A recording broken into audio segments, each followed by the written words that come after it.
Welcome to another Ask Me session where I answer your questions about strategy, operations, data, and evaluation for nonprofits, foundations, public agencies, and other organizations providing education, human, and social services. I'm Tamara, your sidekick, here to help you make a bigger impact with less sacrifice. Our question today is, including people in our evaluation and data work sounds interesting. How do I do it? What you're asking about here is participatory, collaborative, and or empowerment evaluation. These are all different approaches on a spectrum where you include people from your stakeholder groups or evaluation users, people who are impacted by the evaluation in your evaluation work. And these approaches vary in terms of how and when you include people or have them participate. Participatory evaluation is when you seek feedback or input from participants.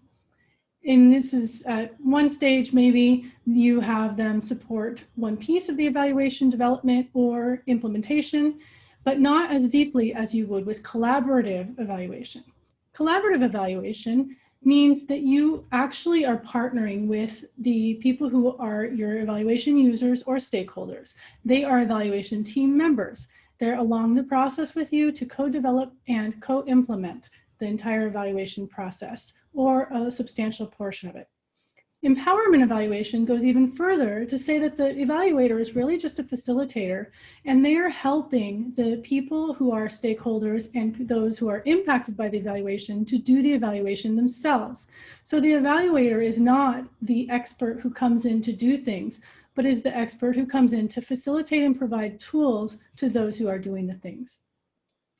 I use all of these different strategies, and really they all take the same process. You identify who is going to be participating, when they're going to participate, and how they are going to participate in order to be most beneficial to them. You want to make sure that their participation in the evaluation not only supports the evaluation, but supports their use and buy-in with the evaluation and provides benefits for them, whether it's skill building or increasing their network, whatever it is. Make sure that you're not just doing for yourself as the evaluator, but you're including them because it's genuinely helpful. Now, when you're thinking about who should participate, really you should be thinking about everybody. Who is running the programs? Who are the leaders of the programs? Who is participating in these programs? And who has broader impacts?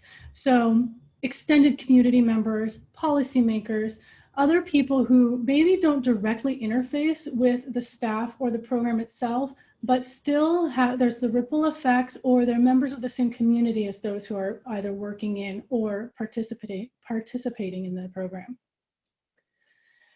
Really, the more the merrier. So you want to include everybody.